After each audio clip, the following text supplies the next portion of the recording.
good evening, everybody. Welcome to the Everything Classical Music live stream. This is our 31st or 32nd episode, and they said it wouldn't last. I know. Good evening, Scott. How are you? Good evening. I'm fine. Just fine today. How are you? Been a busy day. Been a busy day. It has. Yeah. Yeah. And all the way from via Scotland and the Edinburgh Festival back down to Termite Towers in London. Yeah, Our great friend James Norris. How you doing, Jim? I'm doing well. Yeah, sort of got back in one piece after a 5-hour train journey, but there we go. When I love Edinburgh. It's a really great city. It's the only city when I was studying in London. It's the only city outside of London that I thought I could live in. Like I really loved the vibe. The Very food was gothic. great. Yeah, I mean, the buildings are Yeah. beautiful. Oh, wonderful! So you can tell us all about the Edinburgh Festival. Yeah, sure. Wonderful. So Carl will be on in a minute. Carl was because of you two buggers and your time issues. Carl was ready to pinch it as usual. The amazing Carl Sigmund, Dr. Carl Sigmund from Columbia University. So and he'll be on in a second. So here's my stream rundown, which you two buggers never read. It is episode 32, August 28th. And it says here, send link to Scott, the boys, and John Stratton, which I did. So that's good. And then it says press live stream before countdown the theme. Because remember, I screwed that up. I screwed that up. So, ladies and gentlemen, we'll do the comments in a second. There are already comments coming in, and we'd love to see your comments. Please comment lots and ask lots of questions. And of course, if you can, please like and subscribe. That really helps the channel. Don't be shy. Jump on and show some records or ask questions in person, or just come hang out like some people did with the gentleman Ryan from Maui last week. And of course, Sky's been coming on. There are no wrong questions or silly questions. Anything classical goes. And here is the fabulous, pinch-hitting, brilliant, always on time, Dr. Carl Sigmund. Hi, Carl. How are you? Hey, doing pretty good. Yeah, they're here. They're here. Thanks for standing by. Jim was early, and Scott was here by about a minute and a half before the downbeat. You know, they're here. That's good. They all look. No, good. Everyone's here. It's great to see everybody. How are you doing, Carl? Well, I'm okay. It was a busy day, and things are heating up because everybody here in New York starts up next week. It's kind of a tradition. September, right after Labor Day, it explodes, and there's a lot of people around. It's busy. The subways are busy. Kids and everybody running around. So yeah, it's getting busy. But it's good to do something like this once in a while to get away from it. Just to let everybody know about jumping on tonight. We have a guest tonight. His name is John Stratton. Many of you know him. He's the head designer and owner of Pure Fidelity, artisanally made turntables, brilliant ones. You can see one of my that shoulder here. That's the Harmony, fantastic turntable. I gave up my I always forget the name. Jan, what's the name of my old turntable? Bergman. Thanks, Jan. Jan had a hard time remembering. Out of sight, out of mind. Excuse me. Anyway, it's a wonderful turntable. I love it, and I do own it, which is very, very nice. And John's going to be coming on and talking about Pure Fidelity, and he's got a nice surprise for you guys tonight. It's going to be debuting on the show, so stick around for that. He'll be on around 5:30, and so let's just get some questions first, and then we'll talk about some of the records that I received over this last week. And this is from the fabulous Andrew from Oz down in Canberra. I think he was in Fiji last week having a good time. Good luck with the show, Scott and Anthony. Thank you, Andrew. I have a question. What does the panel think of the Bernstein Mahler Complete Symphony release on DG? Has anybody heard it? And anybody in the peanut gallery? No, I haven't. I've not heard great things about it. Let's see what. Hey, Jack, how are you? The link will be going a little later, Jack. So make sure you jump on later on. And Jack says there are two Bernstein Mahler cycles, one on Sony and one on DG. Both are great.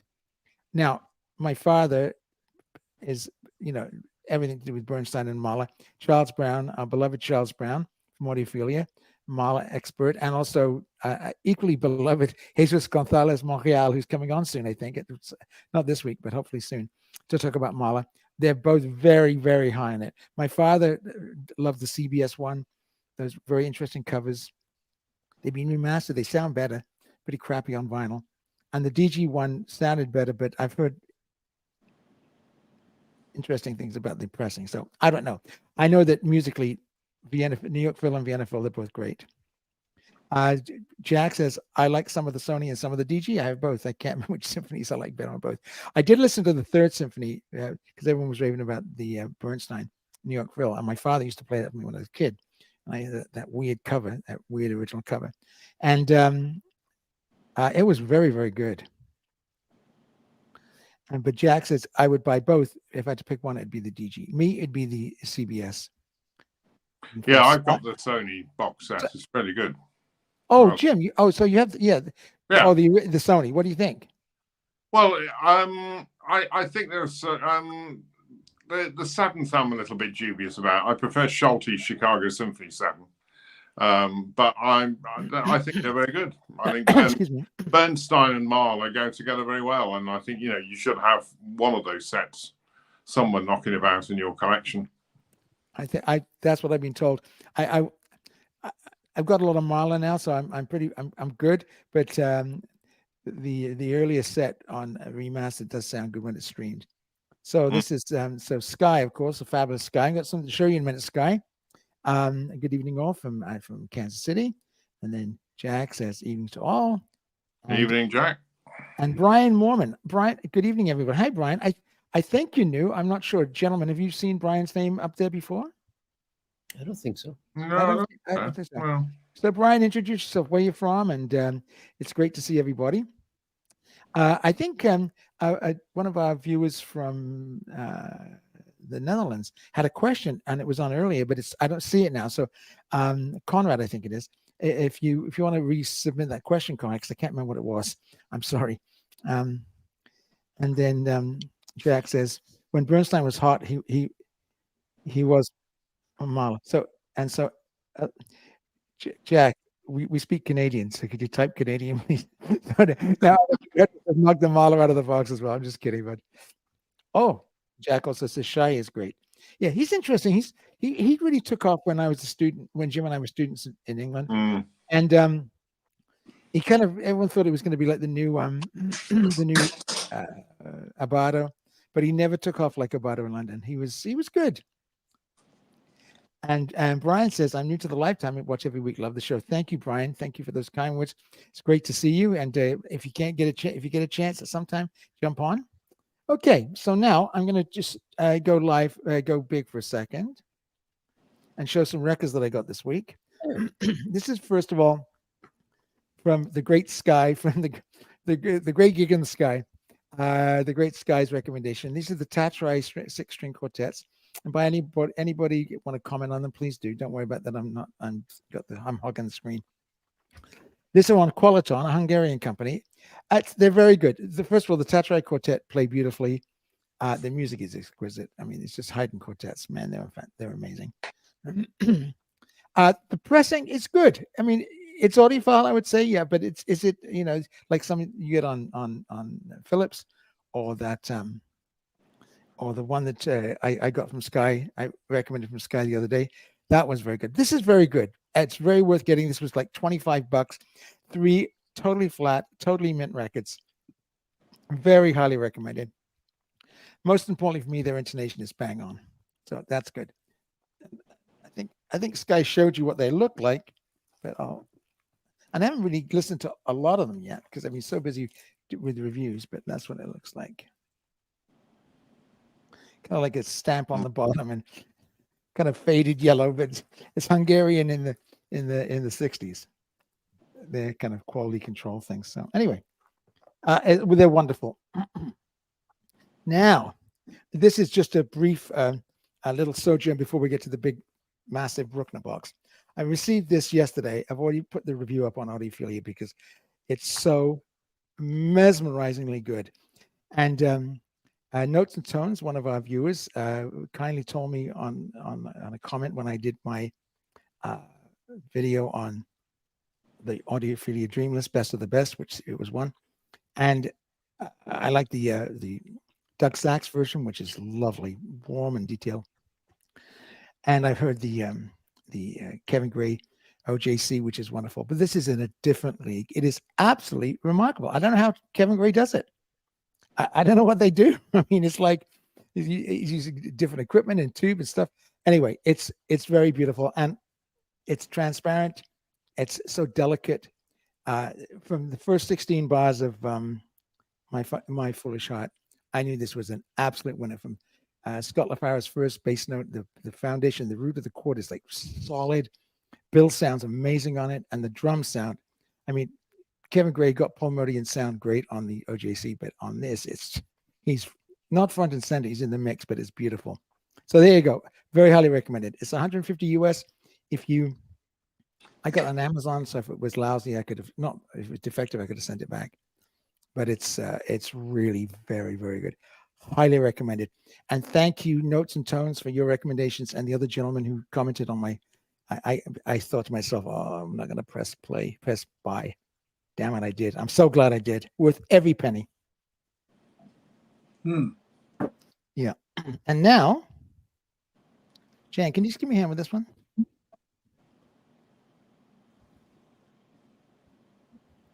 My amazingly beautiful and strong wife is lifting up this Bruckner box, which I showed you briefly last week. I'm going to talk a little bit more. By the way, the full review, I love Bruckner so much, and I've loved this so much that it took me 2 days to write the review. It's a long review, and but it was so exciting, and there were so many great things about this. Only one disappointment, which we'll talk about in a second. That I wanted to share it with the readers and our viewers. So the review is up there, and of course the Waltz for Debbie is up there today. I wrote that in about 30 minutes. I was also incredibly inspired by these two great releases. Now the good news is that the Symphony No. 9, as I told you, had that blemish on the opening during the Feierlich Mysterioso, my favorite part of Ennio Bruckner, and this big thump, and Jan looked at me like, what the hell is that? Anyway, it was a big bubble. It was totally a blemish on the pressing. But very, very nice. Deutsche Grammophon were very nice. I said, no problem, Anthony. I'm sorry that for your inconvenience. We'll send you a new record, record 1, Symphony No. 9, right away. So there you go. So I was warned off buying from the Deutsche Grammophon store, which I did for this because I wanted to make sure I got it for work, as we say. But I'm telling you, I'm very impressed with their shipping. I mean, it's not cheap. It's coming from Germany. But their customer service, bravo. I was impressed. I sent a message to my wife at her job today, and she was like, wow, I can't believe it. I'm glad they did. Okay, so anyway, that's it. Okay, so I'll show you a couple of little things. The booklet is really, really outstanding. It's got the Siegfried Latterwasser's photography of Carrie-Anne. I mean, the man is so incredibly handsome, and he's got the best hair in the business. How the hell does he do that? And there's a lot about the Emil Berliner remastering with their special 8-track, and of course the first 3 are digital, and just like the Giulini 7, 8, and 9, it showed no digital artifacts. They did a beautiful job.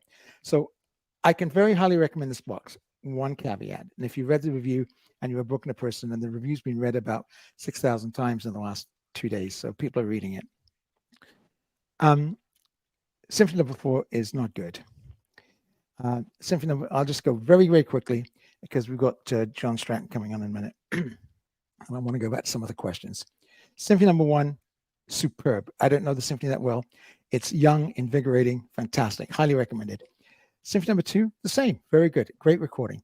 Symphony No. 3 was done from a tape copy because they couldn't find the original digital tapes. It's not quite as good. Was I, biased by that comment by Emil Berliner? Maybe, but it's not quite as good as a recording. It's very good though. I mean, if you was selling it by itself, could you buy it as a great third? Yes. Now, first of all, I'm a huge Carrie-Anne fanboy, and I'm a huge Bruckner fanboy. So I know that some people are like, oh, Carrie-Anne, he does great sounding orchestras. The Berlin Philharmonic sound fantastic all the way through. His interpretations are very beautiful. They're mainstream. So, but I said, if you wanted to buy this box, or you have no Bruckner, you want to buy this box as it's your only set, you can't do it. Well, you can, but you're going to have to do some things with the Fourth Symphony. So the Fourth Symphony we'll get back to. 5, here's what they look like individually. Here's 5, and you open up the matte gatefold, more beautiful photography, all the tape information. All these were recorded in the Philharmonie, by the way, not the Jesus Christ Church in Dahlem. And I put in the review all the information about the versions and the editions, because that's like a minefield. So, and Carrie-Anne uses pretty well straightforward editions, Robert Haas and Novak. They're good, straightforward editions. Sometimes they're blends of two. 5 is magnificent. Goes to my top of the list of my 5s. It even beats out my Philharmonia Klemper 5, which I love more than anything. Cost me a lot of money to get the double EMI. 6, I don't know the symphony that well. Everyone, people who read audiophile know that they call it the Ugly Duckling, and I think it is no less a master musicologist than Robert Simpson thought it was incredible. I quoted my friend Jim Norris in the review about how he thought about it, because Jim is an equally brilliant Bruckner scholar. And then 7, 8, and 9, which are Bruckner's most famous symphonies and his greatest symphonies, all receive fantastic performances. Fantastic performances, great recordings. If I was doing a perfect box set for me, 1, 2, 3 would be fine with the Carrie-Anne. 4, I'd go straight to Klemperer or Böhm on Decca. 5, Carrie-Anne, number 1. It's magnificent. 6, I don't really care. Sorry for the six lovers. 7, I would do the Giulini, the recent Giulini, best Bruckner 7 I've ever heard. It's remarkably beautifully played. The Vienna Phil sound in the Music Rhine, even digital, incredible. 8, I like Furtwängler 49 studio. I like Schuricht, but and I like who's the Dutch fellow? Heiting. Thank you, Bud. Heiting. Heiting's wonderful, but this is terrific. And his 9, other than the thump on the pressing, is also very good. The pizzicato, Bruno Walter, bum bum bum bum bum bum bum. Bruno Walter called it the great Mephistophelian guitar, and it's just. And Carrie-Anne does it better than anybody. 66 version, I think, is the best ever recorded, but this one is awfully good. So back to, sorry guys for this long-winded thing. Back to 4 and why it's not good. Carrie-Anne complained about the mix bitterly to Deutsche Grammophon. It even says so in the end. They said they solved it, they fixed it. It's far too loud. The timpani are ridiculously loud in the mix. It's so loud. This sounds like there's distortion on the tapes in the first movement. It's well played. It's pretty straightforward interpretation, but there's no way I can recommend that 4th symphony. There's no way. So just you can buy that set. I think you'll be very, very happy with that set. And I said if you're a 4th lover, and you can get the Testament reissue from of Klemper's 4th, but just turn the volume down. I know that's copping out, and turn the volume down. But they didn't do a good job on the 4th, or Carrie-Anne didn't, or Günther Hermanns, who did all the originals. I don't know what happened. It's complete. And the 5th, you don't get that at all. Even the 6th, 7th, 8th, and 9th are beautifully recorded. So there you go. End of long, boring speech. Okay, let me go through the questions, then we'll get to you guys. I'd like to hear what your views are. As Jack says, hit the like button, everyone. And James, performances are good. Mine are a little thin sounding. Are you talking about the Carrie-Anne box? Interesting. I wouldn't have thought that. That's one thing I didn't recognize. Maybe everyone hears it differently. Alan says, hello, classical music lovers. Hi, Alan. How are you? Good to see you. Hi, Alan. And Jack said, better get Sunday at the Village Vanguard, Anthony. I won't tell Jan it's as great as Waltz with Debbie. I'm sure it is. I mean, they recorded on the same day. They recorded like 4 sets and made up 2 records. So yeah, James, no, I didn't get the Sunday at the Village Vanguard. I've got the OJC, the new one. It's very good. My father put on this record when I was 10 years old, the mono. Anthony, listen, Anthony and Roger, my brother, listen to this. And I had my full shot, you know. Oh yeah, it's lovely, Dad, and I really liked it, and I asked to play it again and again and again. So yeah, I've loved that record for 55 years. So but the Sunday the Villain Vanguard, not quite as much. Although many people like it better, but I think Waltz for Debbie is the greatest jazz recording of all time. Right up there with Kind of Blue. And SSP. Hi. Oh, also, Ryan. That's Ryan's handle as well. Hey, Ryan. Anthony, what version of the Brahms violin should you use on the Audiophile videos? Oh, the intro. Yeah. Well, Janet, the great Janet Dagadin, did my intro, and she used a live recording of Oistrakh. Excuse me, I beg your pardon, of Heifetz, that was not on the wouldn't get dinged by YouTube copyright. But I will tell you, but if I was recommending one, I would always get the Heifetz. He ruined it for everybody. He plays it just so remarkably beautifully. The first movement still takes my breath away every time I hear it. But it's very good. There's also some other ones. Jim, which Brahms do you like? I know that you like some other ones other than Heifetz. Well, there's the Oistrakh. There's also what's his name? The other Russian guy. I know we're all losing our names. I'm losing our friggin' minds. Yes. Oh yeah, him. He does it.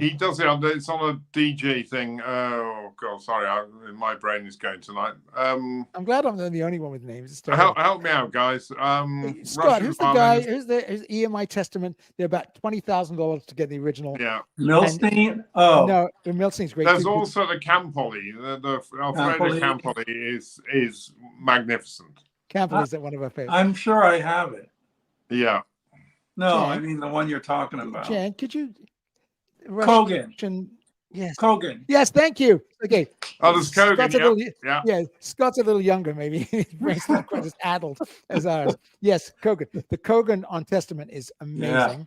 Yeah, that's the Oistrakh, the new one on Esoteric, will be worth getting. I've not heard it, but I'm sure if it's like the other Esoterics, it's going to be amazing. Digital. There's that fancy Esoteric DAC that they put in the mix. So they're good, but for me, it's Heifetz, especially for the coda of the first movement. It's remarkable. The interesting thing about it is, are you talking about the one he recorded with Chicago and Reiner? Yeah, and Reiner. Because I've only got that on CD, and it sounds a bit muddy. It must be the CD, the original. I don't know if they must have cleaned it up a bit since. Oh yeah. That's not original, is it? Oh yes. You lying bugger! It's not an original. No. Hold that up a little closer. Did that. Yeah. Oh, it's in the green one. Yeah. Oh, yeah. So that's the Testament. You can tell up here it's not original. Yeah. No. Oh, but even so, it's beautiful. I love having. I'll tell you one thing on that cheap 10 CD membrane box of Kogan. There's a fantastic Brahms with Pierre Monteux, Boston, recorded about 1958. And he doesn't half take that third movement on a lick. I mean, poor old Monteux, you can just imagine him beating time furiously trying to keep up with Kogan. But it's on about a year long. Stunning. Yeah. It is stunning, though. Kogan, what a player. Yeah, amazing. He died quite young. His health was typical Russian. You know, the Russian males' average age of death was like 57 or some crazy number, because they like the vodka. Wicked Exile, love that Tetra quartet recording. Yes, it's Richard. Hi, Richard. I think Richard is in Montreal. I'm not sure. Hi, Richard. How are you? Vadim Repin. Yeah, you know, interesting. Jim and I saw Vadim Repin play in London. Were you at that concert with the Moscow Phil, the Kitienko, Jim? Yeah. Was it Vadim Repin? I think so. I mean, there was literally fisticuffs. Okay, there was B'nai B'rith was very nicely, quietly, outside. Don't go see the Moscow Philharmonic. Don't go see Dmitry Kitienko. Think about who's that guy? There was a Jewish guy that was Sharansky. yeah, Anatol Sharansky, free Anatol Sharansky, which is great. No problem. Yeah, great. Okay, we're going to see the concert now. So we head in. Literally within the invisible city of Kielce by Rimsky-Korsakov. And Kitienko, great conductor, great technique. He's connecting. All of a sudden, people come out from the sides. Free Anatol Sharansky, free Anatol Sharansky. And Jim and I like, what the hell? And there was people in the audience now screaming to free Anatol Sharansky. So Kitienko does this. His hand, he just volume up, up, up, up, up, up. So now the audience is like a rock concert. We start cheering Kitienko and the orchestra because, hey, you know, you can do what you want, but I mean, you know, let the orchestra finish the gig. So then Vedem Rapin came on, played the Tchaikovsky, and there was stuff through him as well. And then there was more, and a woman changed herself to one of the boxes in the at the festival hall. And they came out with bolt cutters. Then during the Rachmaninoff Second Symphony, by this time the audience was pissed off with the demonstrators. A woman tried to get up on the stage, and this guy was about 17 feet wide and 17 feet tall, about 1,000 pounds. He walked on the stage, the KGB guy, and just looked at her, and she went, "Oh!" And she's gonna step back down. Then, just in front of Jim and I, a guy got up and said, "Hey, you want to shut up and get out of here?" And they started fighting like fisticuffs. Like Jim and I, we were like, by the end of the gig, we were like, it was like a rock concert. Like the audience went nuts for this orchestra. Anyway, sorry, I forget what the hell we were talking. The amazing thing I remember was in those days, all the ushers in the hall were sort of retired teachers and stuff, you know, and they used to have dinner jackets on, black tie, whatever. And I remember one of these guys produced the biggest set of bolt cutters I have ever seen from behind his back. And he literally started eating these. It was an amazing night, yes. Okay, let me just go on. John is expecting in about 30 seconds, so we'll see how good he is at that. Okay, we did have a tech run through. Ryan says, I like my Oistrakh with Cleveland Zell, Menuhin in Berlin. Yeah, Menuhin gets a bit of a rough. I mean, Menuhin was a mentor of mine, and he's a wonderful man. But he had a nervous breakdown when he was like 18. Had to redo all his technique, and he was never the same. What's his Elgar like when he was 16, Jim? What was Menuhin's Elgar like? Well, it was phenomenal for I think he was 13, wasn't he, when he recorded it? God knows. Young. And then we played it, didn't we, in the Albert Hall with Meredith Davis. It was the Walt 80th birthday concert. That's one I can't remember. I will tell you that Kay, the principal secretary, Lord Menuhin was there to do some. He was the president of the college, and very kind to students. And he came to do something, and literally he had a house in Highgate and a house in New York City, and a secretary in Highgate and a secretary in New York City, and they did everything for him. So he stood there and he couldn't get his gown on. So Kay said, "Maestro, would you like some help with your gown?" And he went, "Oh, yes, please." And so he just stood there with his arms out. He put his gown on. I mean, literally, he was as hopeless and helpless. Anyway, here we go. John Stratton from Pure Fidelity at 5:30 on the dot, my man. Wonderful. How are you? I'm good, thank you. It's been a busy day. I'm trying to get ready for the upcoming Seattle show, which I believe you'll be attending. Yes, so we'll be there. Jan and I will be there. I'm not really going to work, as they say. I'm going as Audiphilia, but and we'll do some social media posts and that. But we used to go to these shows and get the show report out on the Monday morning, and it was like, oh my God, it's difficult. So we're just going to go as not civilians, but we're going to have a good time. Yeah, John, how are you? It's great to see you. I'm very well. It's been a nice little slow 5 or 6 weeks summer slowdown, which was great, and now everybody is back into the season. I guess the weather changes or whatever, although it's still hot in a lot of places, but found a huge difference in the last couple of weeks. A little bit of summer slowdown was actually great to have, to be honest. It's been a really good been a really good stretch for us. Great. I'm going to ask you a couple of questions, and then if Right. the panel or the peanut gallery would like to ask some questions. John, can you tell us a little bit about your background and how you got into building turntables? What was your first one, and how long has the company been going, and where are you? Tell us a little bit about it. Well, I have no formal training. I am not an engineer.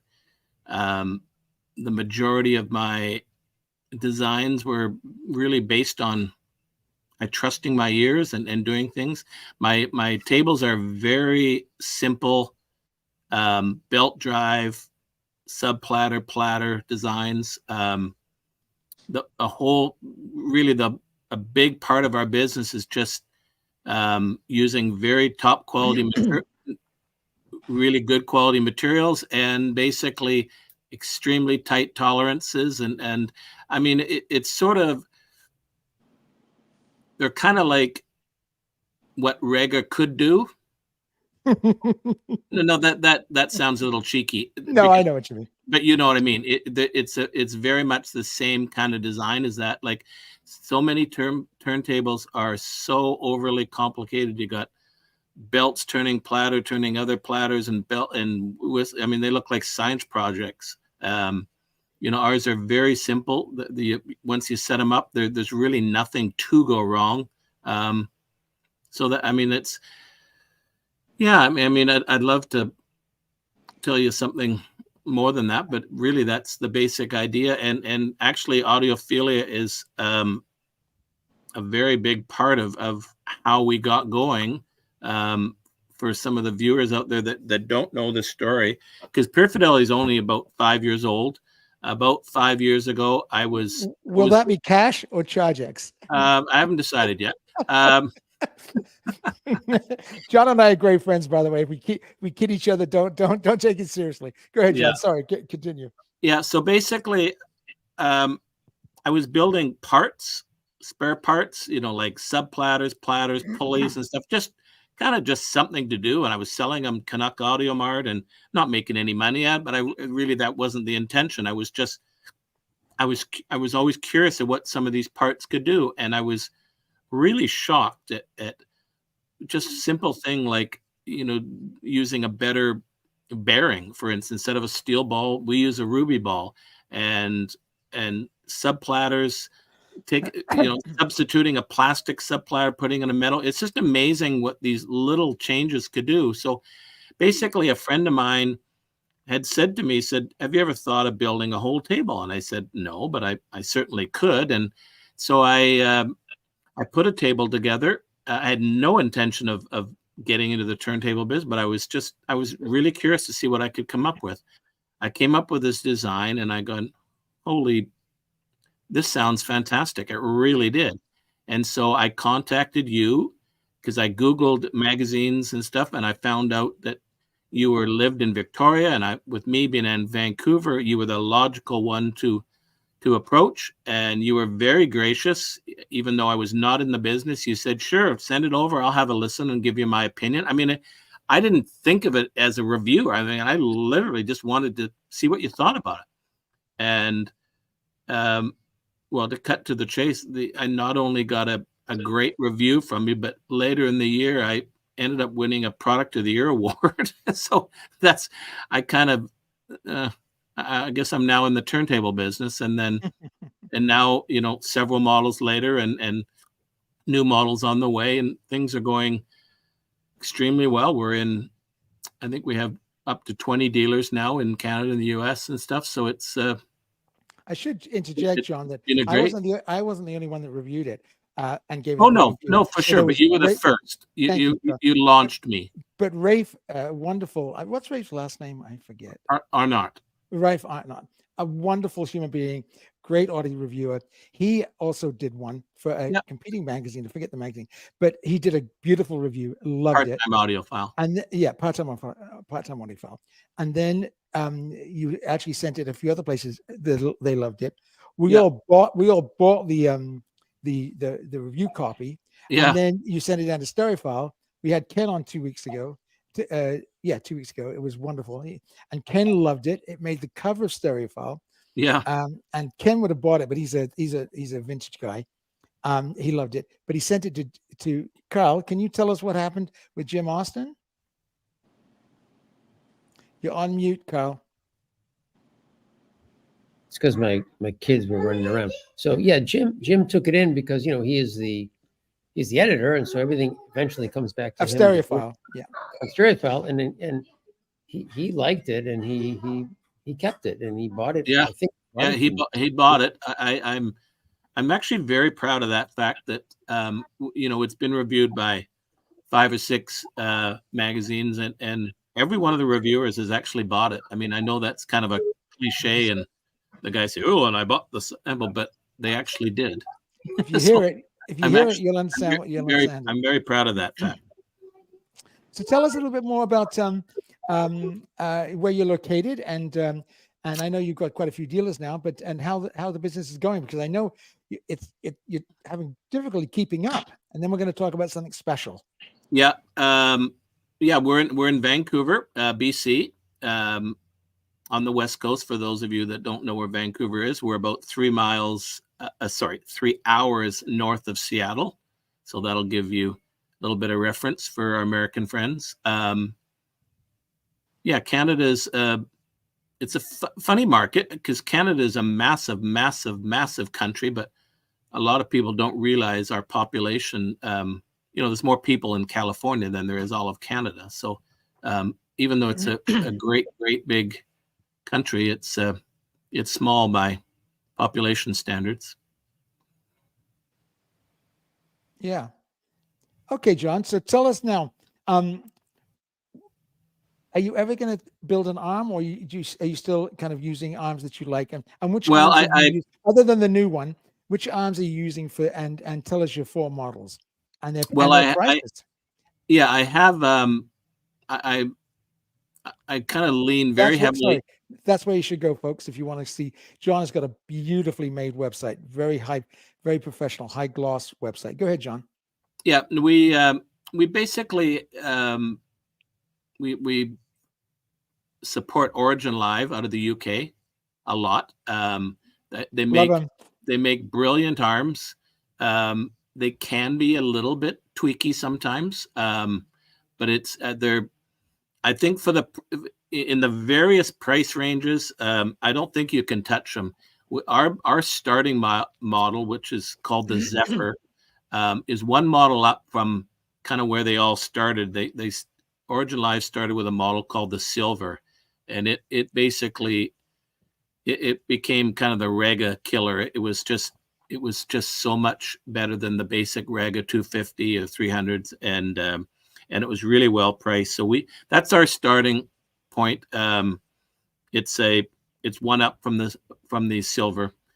We also stock the Illustrious. That one's a little bit custom made for us. We changed the bearings and the wiring and a few things, but it's otherwise a fairly standard model. The big daddy for us is called the Enterprise. It's a extremely good arm. It's expensive.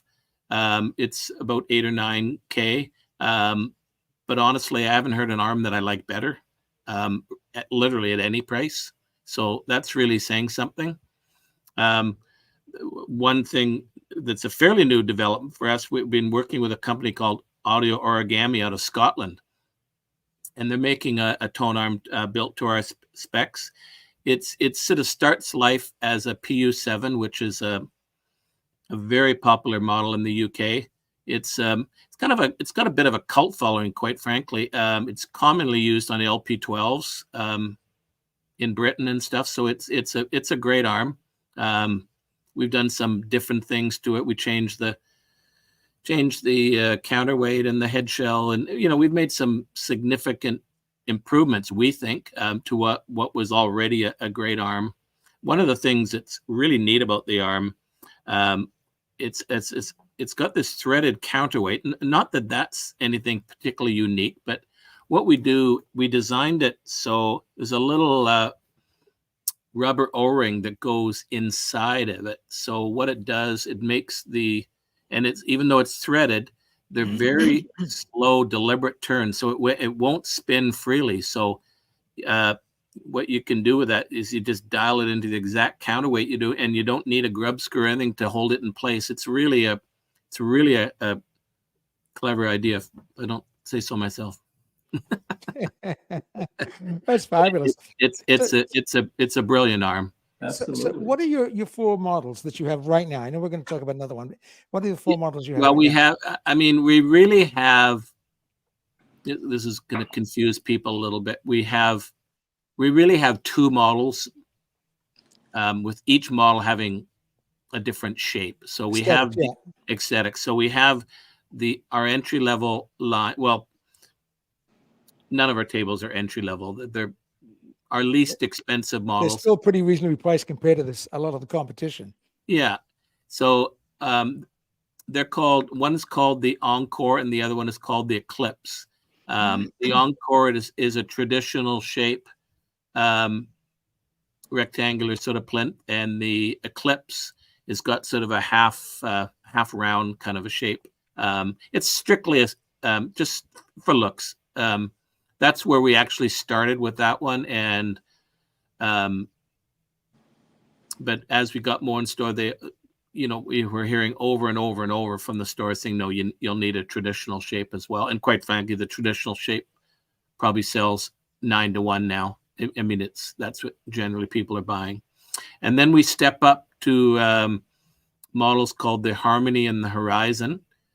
They're kind of taking you've got one right behind you there over your right How shoulder. the hell can I do the head? There it is, in Yeah. quilted maple. Yeah, so Beautiful. that's our most popular finish for sure. Oh, the finishes, you got to go to the website and see John's finishes on the plinths. They're absolutely spectacular. It's beautiful. Yeah, thank you. Yeah.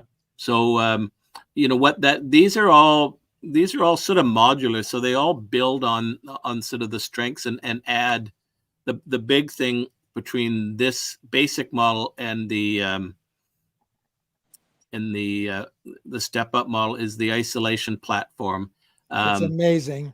Yeah, And the feet, the iso acoustic feet. Yeah, it looks like it's all part of the table, but the table is actually floating on it. So the table has feet that you don't see.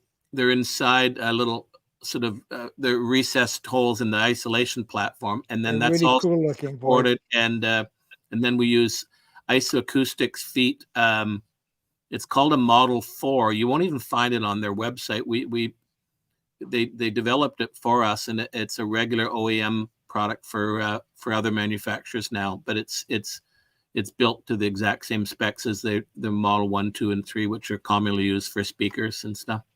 John, can you read that question from Tech Writer? Can you see that? Oh, sorry, didn't see that. It's okay. Can you read it now? Can you see it? Yes, I can. You want to read it out loud? Can you read it out loud for us?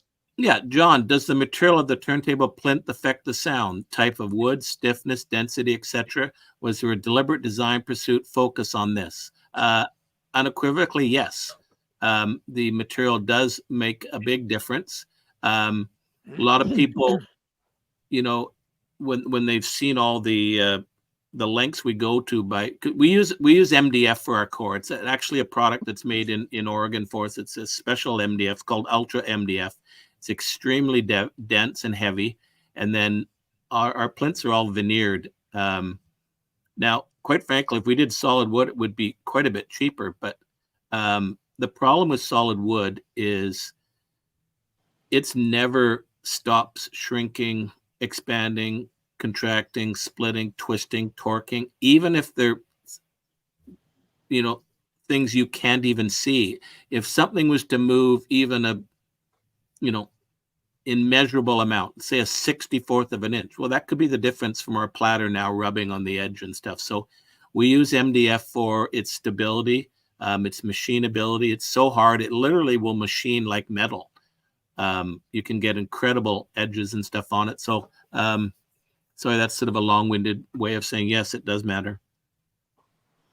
Cool. Very cool. Right. Okay. So now I'm sorry, my picture, the sun is coming in through the blinds here. I'm looking like you look fantastic. Now, so what I'm going to do now is I'm just going to talk to you briefly, and then I'm going to put a picture up.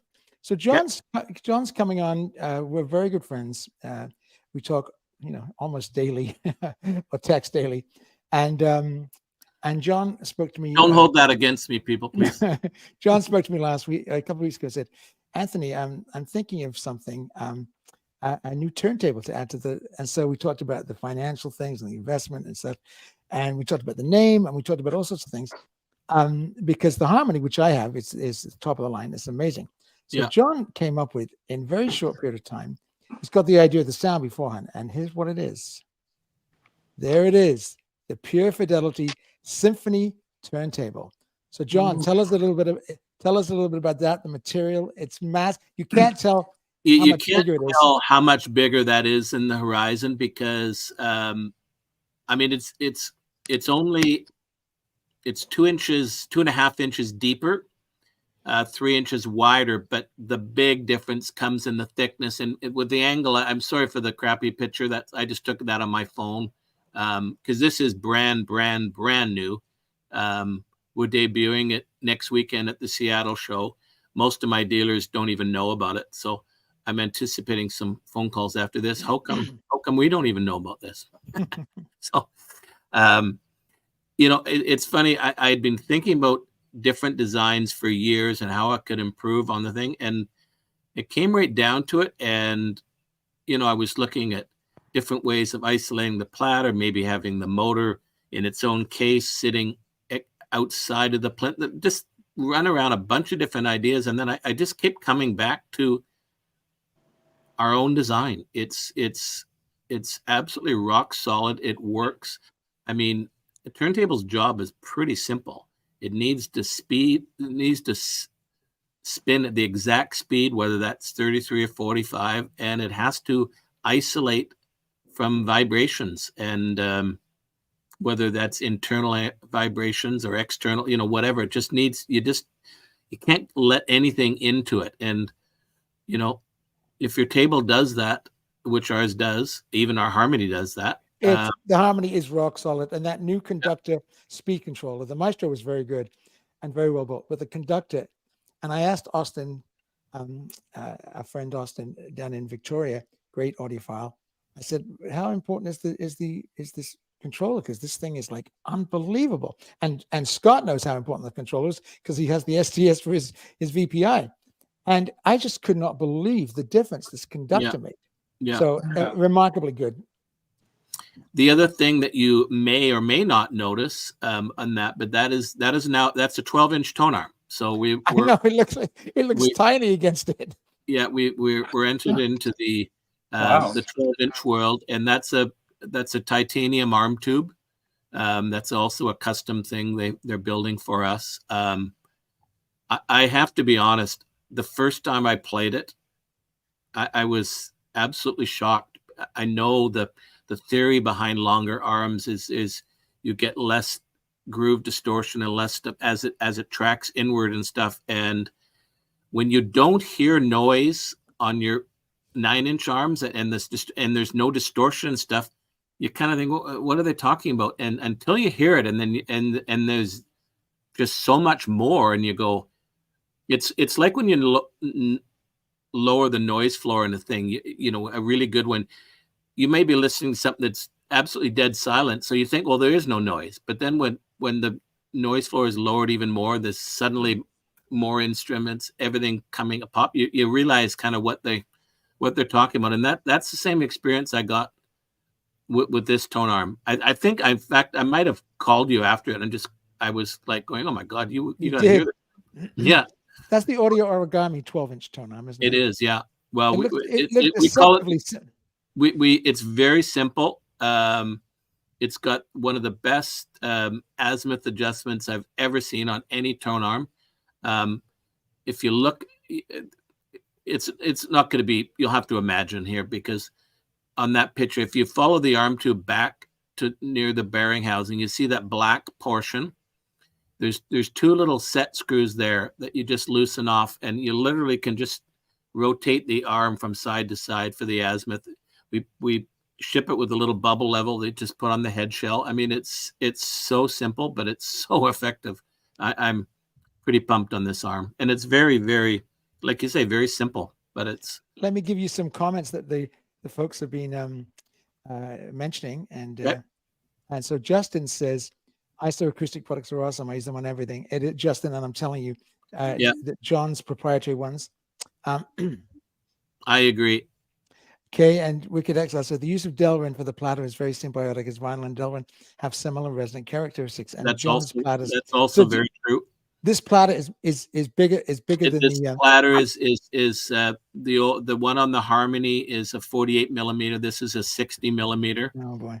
So we also have a much bigger sub platter as well. And we're doing the first review. We're getting one in about 2 weeks. You are. I'm hoping 2 weeks. But you'll be the. And we're going to expedite the review. I mean, first of all, John's tables are ridiculously easy to set up, and as long as you got that conductor going, the speed's going to be great. He used two O-rings, right, for the for the belts, and the sub platter, the sub plinth, no sub platter is beautiful. I'll just grab you. I'll grab you the new one. Oh yes. To show you. Does the weight go up much from this change, or anything about the weight? How much does it weigh now with this new one? The table's up about 25 pounds, but it sits on. See that there? That's that's much bigger. Yeah, so that's the sub platter. So beautiful, God. Yeah, it's yes, no, yeah, Carl. The weight is up, but it's still like it's now close to. It's about 85 pounds, but really what it is, it's a 50 pound or a 45 pound table sitting on a very heavy isolation platform. So you can see it behind me, the smaller one for the Harmony, the silver. It's I mean, John he sent that over to me, and it was the difference was amazing, and the conductor and the isoacoustic feet, they all make a huge difference. James says very beautiful tables. I was very impressed with Exponent. Do you remember? Great. Do you recommend? Yeah, that's a very good question. That's actually cartridges. What do you go? Actually, and then just to add on to that, Justin, I've also been using Stratos cartridges. That's John's cartridge, which is way underpriced, in my opinion. For over a year, it's been a game changer in my system. So go ahead, John. What do you think for cartridges? That's actually one of the main reasons we did go with Origin Live, because I've had cartridges low as 6 grams on them, and I've had some Kuzmas that are like 18, 19 grams, and I mean they all sound good. It's one of the huge features of Origin Live that's a real game changer, because there's some brilliant arms out there that have such a tight weight that are sort of suited for the arm. You might get sort of 9 to 10, and everything else sounds. I mean, I had that same experience when I tried to mount a Kuzma on some of our old arms. I used to do acoustic signature arms out of Germany, and they would work, but a heavy cartridge on that just died on that arm. So no, James, no, the tone arm is not a unipivot. It's a gimbal design. And Sky says, external power supply, is it linear? Yes. That's the conductor, correct? Yes. Yeah, it's got a linear power supply built in right into it. It's absolutely remarkable. And I couldn't believe the difference. I mean, the Maestro controller is wonderful, spot on. But the conductor, which I think is $2,500 if you buy it separately. If you buy it separately, Tell us about the pricing, and when is the shipping? Well, we're aiming for October 1st. Some finishes will be available then. The one that you put up, the picture that you put up is a walnut burl. Oh God, is that gorgeous? Yeah, it is. It looks spectacular. And I only made 5 of them, so I haven't decided what other finishes yet I'm going to do. I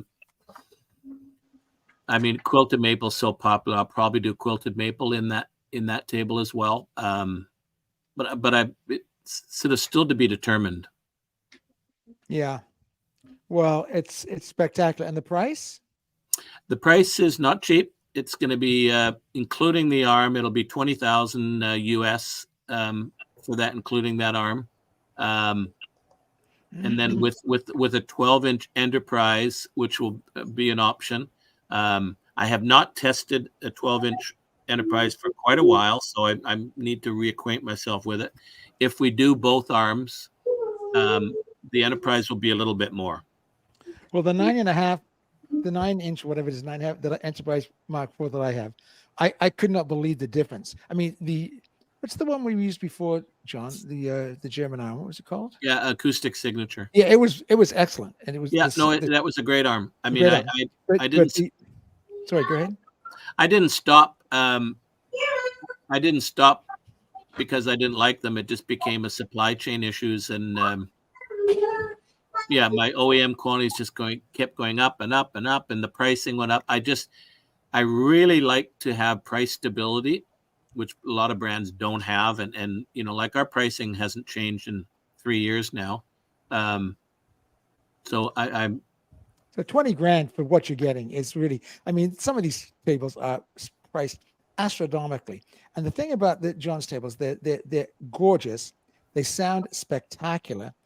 They mate really well the arms with the table, but they also mate with cartridges. So what cartridges are you using with it, John? Well, at the show, I'm gonna have the Stratos on it for sure, but I'm also gonna have an Akita Kai, which is they're kind of a boutique-y Japanese brand, very good quality cartridge, not cheap, but it's yeah, and unfortunately it's very low output, low impedance, so I'll be bringing a step up as well there. So which step up will you be bringing? Oh, I just walked myself right into that one, didn't I? Absolutely, my friend. Yes. Your favorite is also my favorite. I know. John was the one. No, I'm doing a video right now about step ups, and everyone, I mean, yelling to the rooftops about how great step ups are. And I've got a fantastic phono stage, the PhaseMation EA350, 6100 US or 6400 US now since the review, and it's great. It's got a very fine moving coil phono stage, but they just a great step up, and you've got to pay money for them because the windings of the transformers are very expensive and time consuming. You need outstanding people like the people from Akita, the people from PhaseMation, the people from Airtight. Japanese do it really well. And of course, who was the gentleman that we talked about at length from Tim? Yeah, Tim DePavicino, brilliant genius. Yeah, the late great passed away. And Tim was a genius at winding transformers. So yes, so you can get into it for about $2,500, and it's a great one, the ear. But the Akitas, they're $5,400, but they are. I could not believe the difference in my system with that Akita. Yeah, it's stunning. It's one of those. It's a really, I don't want to say a touchy subject, but it's one of those subjects where you're going, hold on a sec. I bought a $10,000 phono stage, and I need this box to improve it for moving else. It's like it's not the manufacturer's fault. Most of them are using step ups in there, but just kind they'll of put them in, basic, more basic. But the problem is you want to get it down to the lowest, and FETs and tubes add noise to circuits. 100%. And the transformer doesn't, and it's passive. Anyway, John got me into them, and got me the reviews, and one of our advertisers, is it Red Fern? Red Leaf. Red Leaf. I'm close. Red Leaf. Wonderful David Denya. Is it David? I forget David's last name. Wonderful fellow, and we did some reviews, and he got me hooked up with the Akita, and I'm just loving it. Yeah, so John, we've got $20,000 new turntable, the Pure Fidelity Symphony. Yeah. And what finishes when people order it? What can they go to? We should talk about ordering. You have a great dealer network. I know you want to support, including Angie, by the way. So if you need to call Angie, you can. Folks, all our friends know Angie. So tell us how you buy one. Well, if you go on our site, there's a list of dealers that covers pretty extensively the States and Canada. But we make no bones about it, and we don't hide that fact from our dealers either. If there's not a dealer in your area, we will look after you directly. Good. That's not to say that you're getting a better deal because we certainly don't undercut our dealers.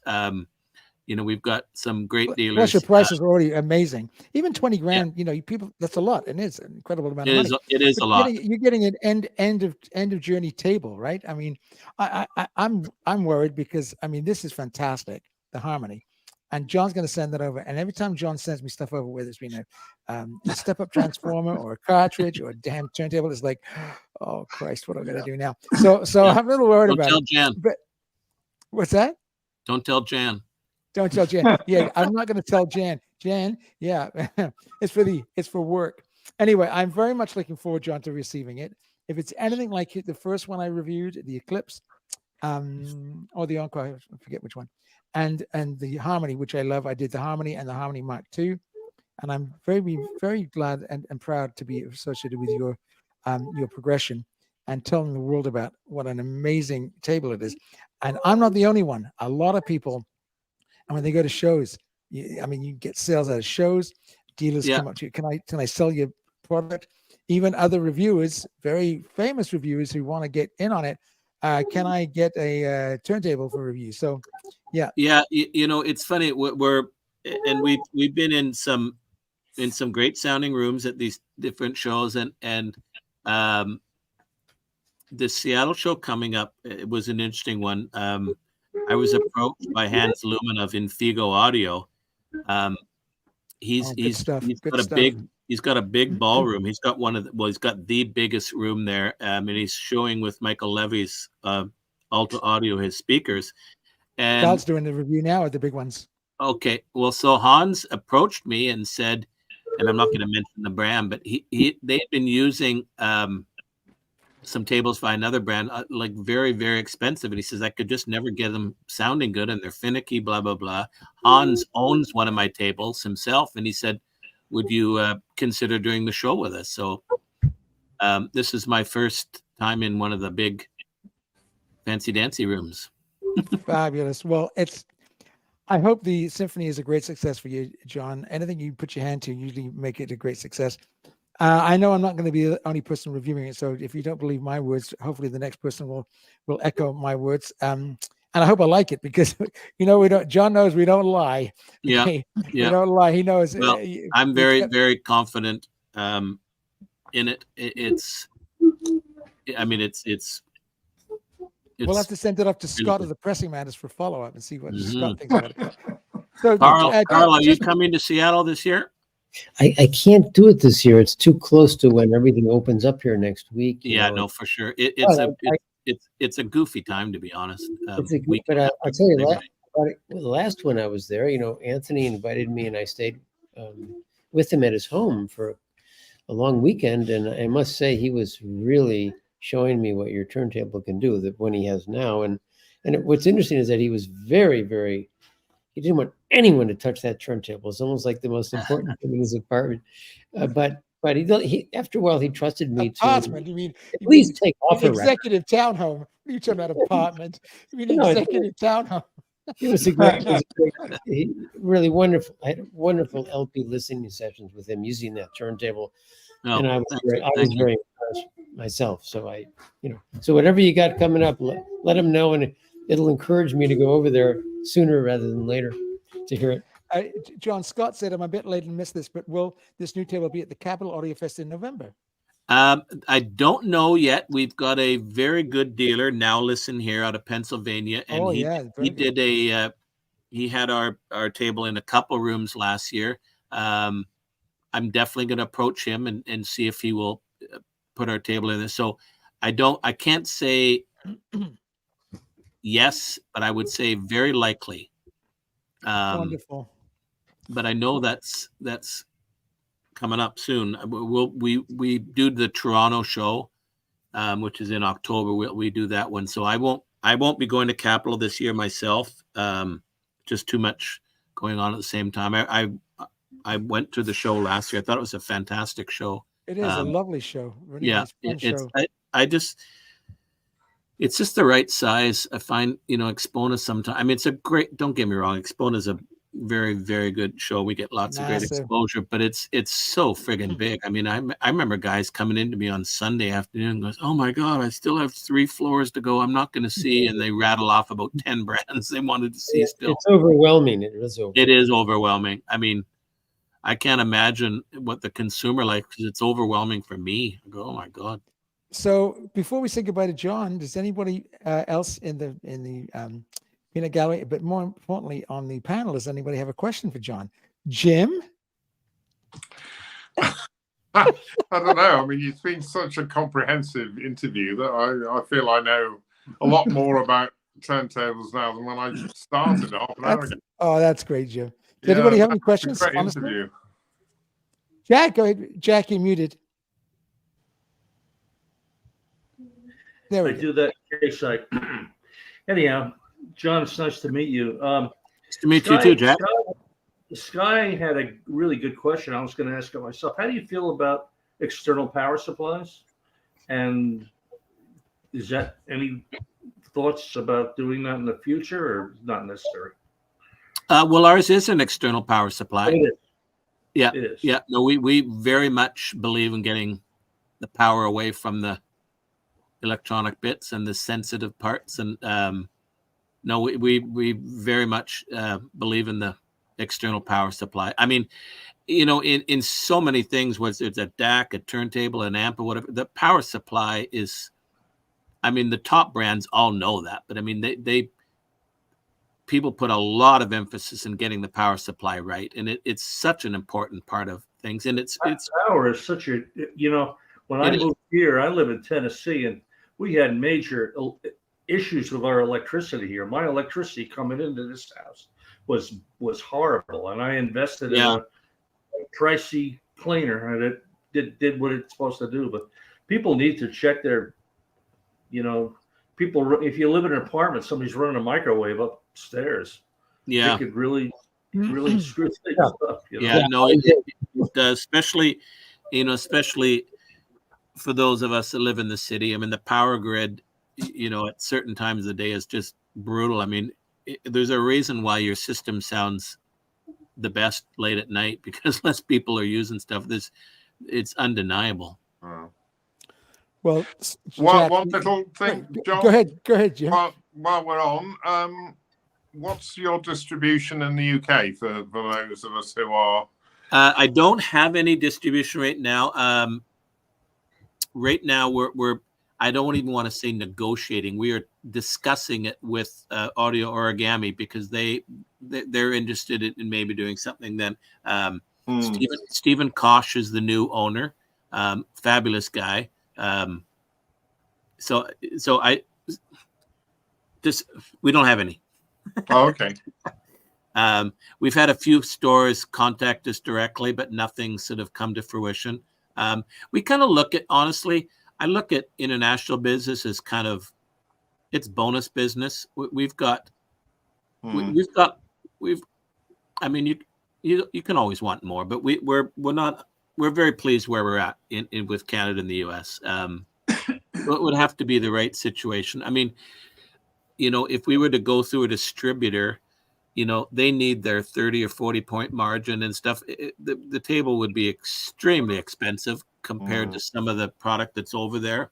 You know, I think one of the reasons we do well here is we're considered very good value. You know, I'm not naive. I realize $10,000, $20,000 is a lot of money. Sure but those of us, you know, I think, you know, the 6 of us here, you know, that enjoy music and stuff, it's you know, it's money well spent for us. You know, I mean, I don't buy equipment, you know, I don't have it for the joy of equipment. I have it to listen to the music I like, and for it to sound as good as it can. I mean, that's why I like, you know. Fabulous. John, thank you so much for visiting us tonight. It's a fabulous interview. Congratulations on the continuing success with your company. Thank you very much. Getting a turntable company up and running is no small feat, and having something that you can bring to market and it is brilliant and continues to have other people in the business say it's brilliant is wonderful. So well, congratulations. Congratulations on the symphony. You know what's great, Anthony, is that and I'm not saying this, John, because you're here, but all you do is turntables. You know, yes, you do arms but related products, and see Riga doing speakers and stuff, and everybody else doing. They're trying to be everything to everybody. Yeah, no, it affects the quality. Yeah, no, I'm glad that you. Thank you. That's what we feel too. I mean, the only product I could see maybe doing, and I really do mean maybe doing our own phono stage, but there's so many there's so many good ones out there. Sure is. I don't know that I could come up with something that's better than somebody at a certain price point. I mean, there's just so many wonderful ones out there. I mean, it's even like it's the cartridges too. Like, I love our Stratos, and it's a fantastic cartridge, and it's in that price point. I'm confidently put up against anybody's. People ask us all the time, "Are you going to do a signature one or a step up, more?" And I said, I don't think so, because there's just so many good ones out there, and there's not, you get into the $5, $6, $8, maybe $10,000. There's not a ton of buyers for those. I just don't. I think it'd be an unnecessary risk. I think we could do it, but I don't think. Like I said, there's so many good ones out there at certain price points that I just don't think it's a gamble that we're going to take.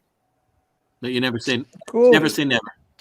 Never. John, thank you so much for joining us tonight. It's great to see you. And please come on again. And when the symphony's had a few reviews and that, bring it on, and we'll do a close up and personal with it. Continued great success, and we'll see you in Seattle. Awesome. Say hi to Jan for me. I will. Take care, buddy. It's great to see you. Thank you so much. I can't make it this time. I'd love to see you next time. Okay, nice great. guy. Wow. He is. He's funny, John. Yeah. I mean, yeah. That's why he's either calling me or butt dialing me. The guy is a technology.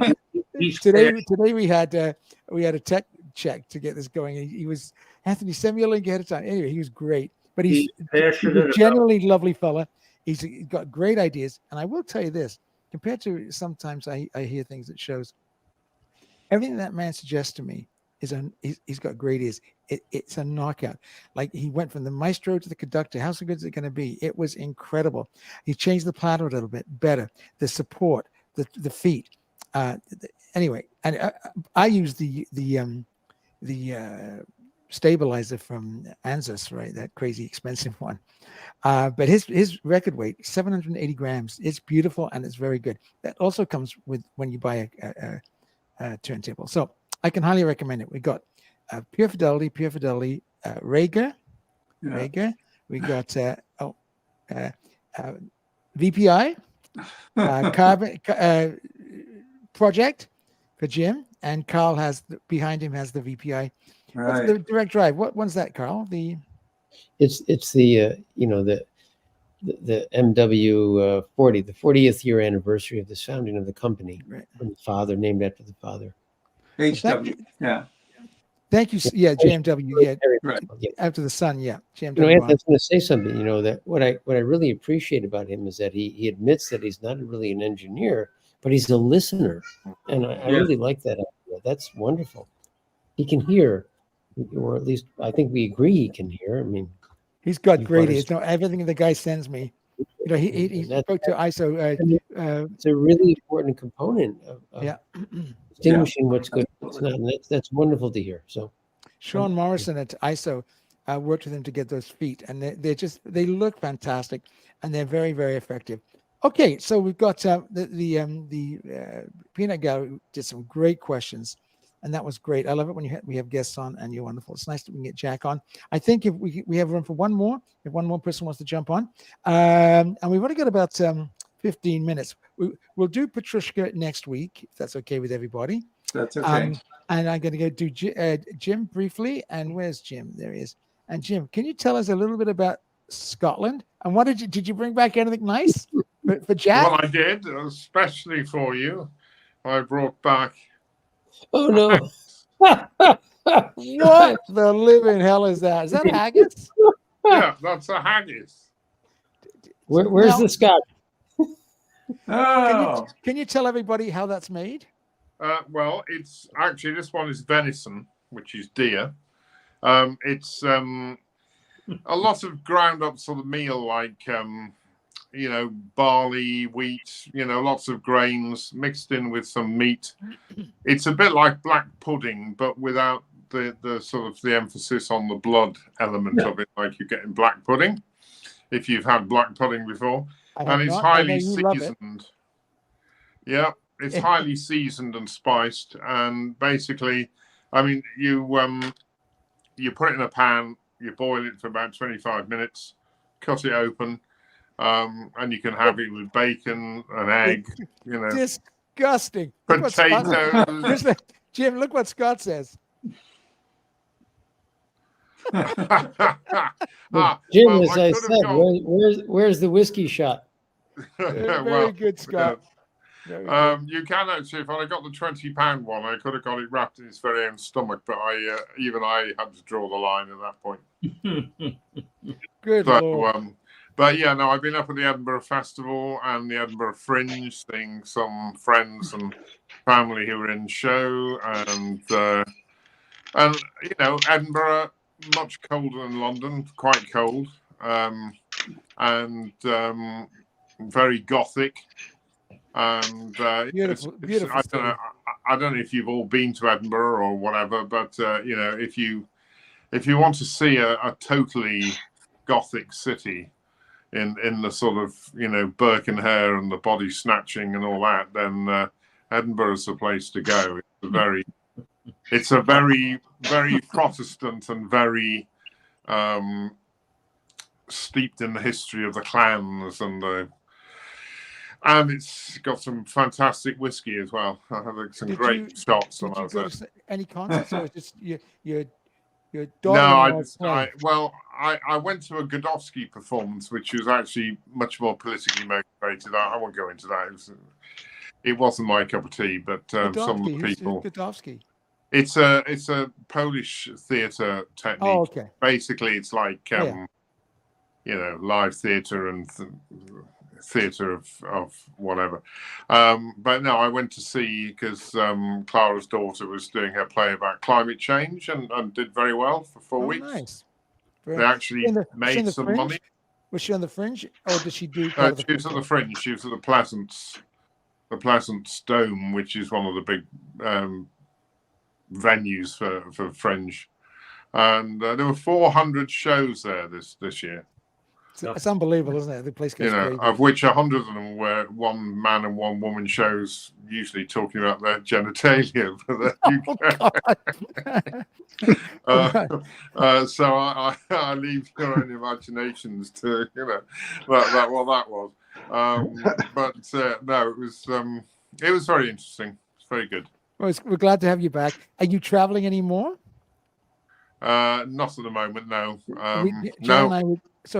Jan and I were just in the Okanagan Valley, which is a really incredibly beautiful, great kept secret. It's the only real wine terroir in Canada. This is same Sonoran Desert all the way up the west coast, and we stayed at Burrowing Owl, which is a very beautiful place in Osoyoos, which is 5 miles from the border, U.S. border, the only desert in Canada, semi-arid. It's just, and the wines were insanely good. My God, we had a good time. I'm already dreaming about going back. And you have to book the place a year in advance because everyone comes and goes, "Oh, I want to book again." So, if you're a wine person, I can highly recommend. I mean, we've been to Walla Walla and Willamette Valley and Napa and all those great places, and they're wonderful. But this is very special. It's Canada. It was lovely. 4 hours from Vancouver. Anyway, next week we'll have a no guest, full show. So we'll have a lot more time to talk about streaming and Petrushka and the records. I wanted to tell people about the Bruckner record, the Bruckner box tonight. Jack, did you buy the Bruckner box? No, I was waiting for it. I mean, I got a box in the mail. It was very thin. But no. You bugger, Jack. I bought both of those UHQRs. So That's my record budget for the month. Did you listen to Waltz for Debbie? Oh, I mean, they're both great. I mean, I actually like. I can't say I like them. I mean, I thought I have an OJC from 1983 mint, and I mean, this stuff. They're all good, but it's this I scary. found just And this is remarkable. and this is a reason that I think everybody needs to really look at their turntables. I really do, because you buy these great records, and it's like buying a high performance car and putting regular gas in it. It's just Yeah. and your power. I'm telling you, your power coming in your home. You can test that. Everybody, Oh, check it. You'll be amazed how dirty it might. And it's nice to see James again. Hi, James. How are you? Hello. How are you guys? Thank you so Hi. much for coming on. It's lovely to see you. We have a full house tonight. How's- So how's- I'm just going to leave it. We've got about 7 or 8 minutes. What do you want to talk about, James? Have you seen? I any think clips? I'm looking at Scott. He's like a caged animal there, Yeah, not being able to show a recording for 2 or 3 days. No, it's okay. I have a tape today. Oh, just show us, Scott. Show us your tape machine and show us what you've been doing with the tapes. Oh, okay. Can you, Well, my audio dealer, Oz, has lent me a tape machine. So it's a 4-track, an older 4-track. Let me see if I can show you here. there you go. Yeah. Look at you, Is that a Reebok? Mr. Audiophile. Yeah. So now I can play my my 4-track living stereo tapes. Oh, Today look was at that. the 1962 Symphony Fantastique. And I got to say, it sounds pretty spectacular. Oh, they do. Well, better than vinyl. Yeah. I If mean, I you can get see the right why, thing. I can see why audiophiles at the time were willing to pay UHQR prices for tapes, They still are. I mean, Yeah.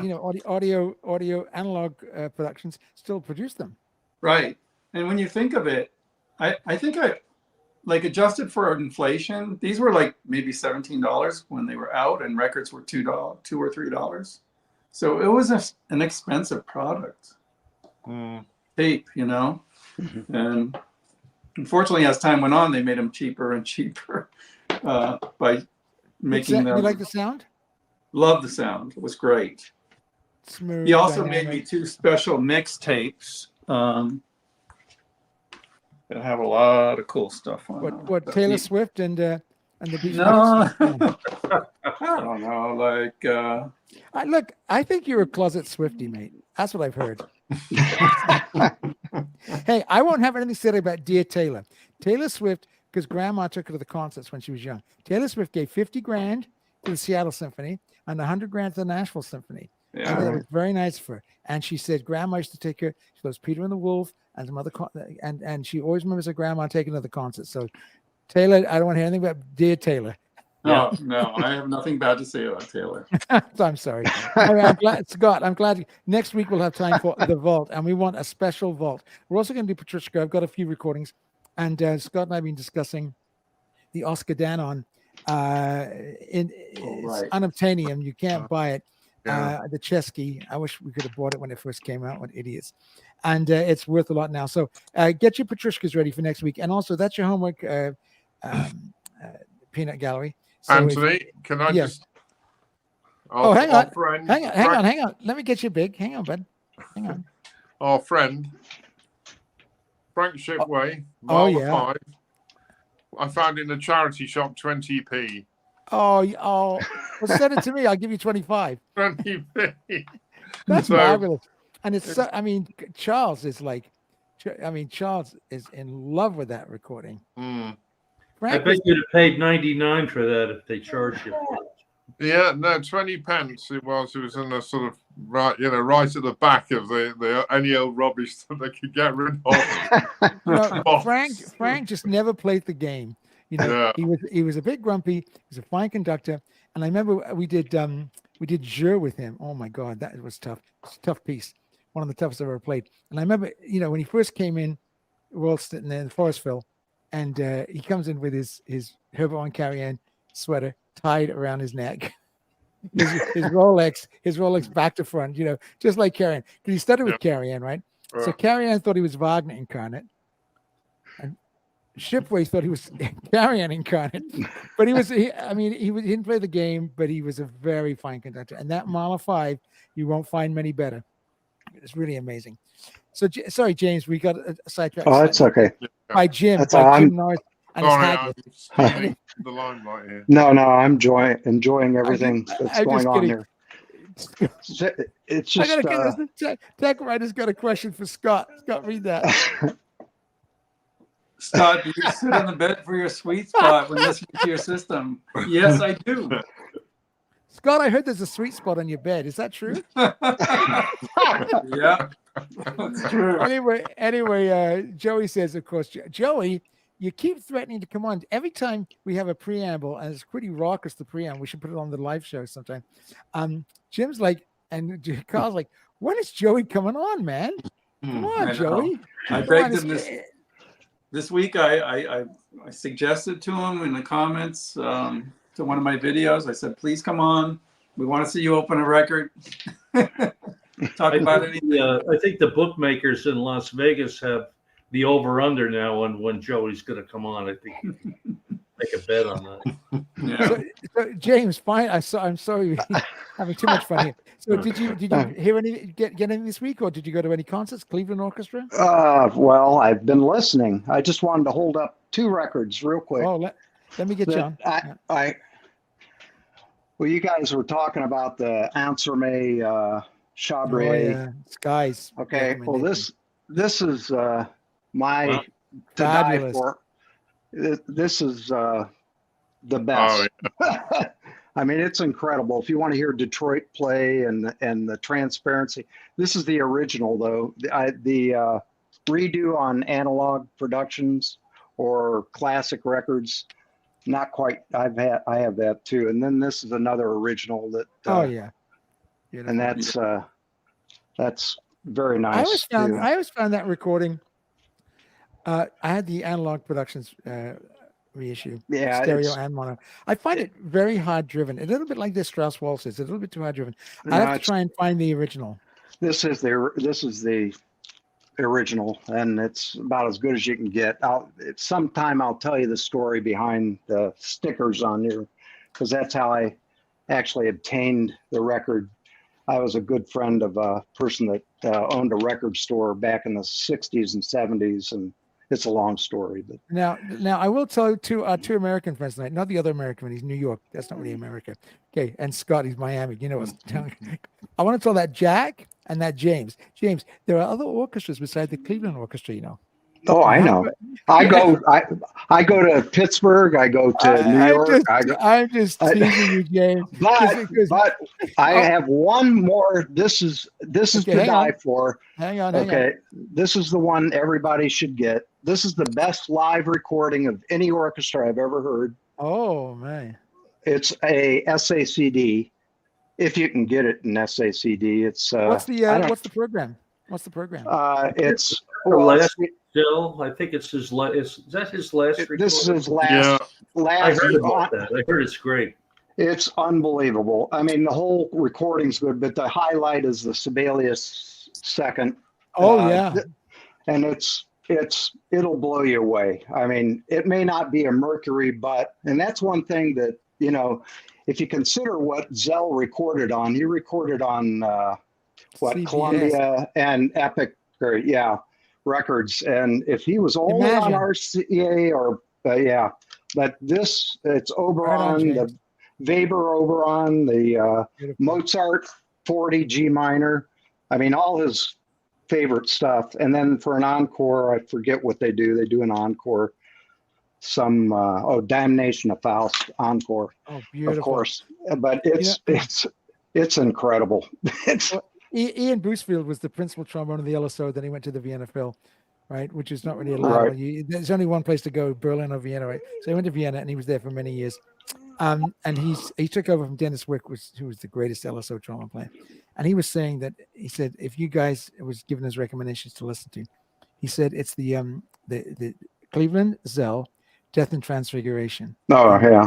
I think Don Juan's on it as well. He said, Right. "You'll never hear perfection in Yeah. playing Yeah. like Right. that recording." Yeah, And I and listened to it on streaming, and I was like, I can't believe what I'm hearing. It's Right. remarkable. And It I think is. Jack, I think your teacher Louis Davidson was principal Yes, he on was. that recording. Yeah. So I mean, you know, and of course with Don Juan, there's that great trumpet kind of counter melody, and it goes up and up and up and up. Boy, it's amazing. Well, listen, guys, we are done. Next week we'll have more space. I really should push for the professional one.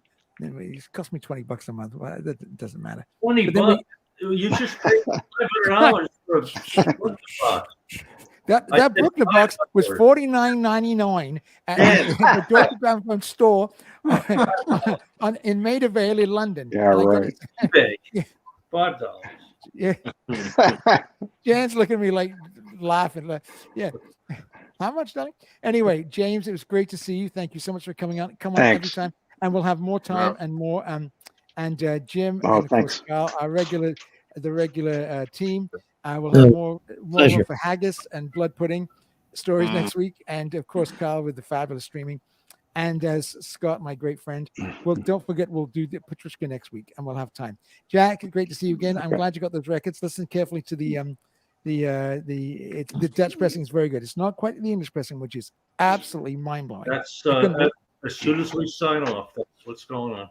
Okay, guys, just stick around All for right. a second. Have a great night, everybody. Thank you so much for watching, and the Peanut Gallery, the great All the questions, best, everybody. and thanks to John. Another Spratt. great one. Yeah. Have Yeah. a great night. Thank you, guys. All right. Thank you, everyone. All the best.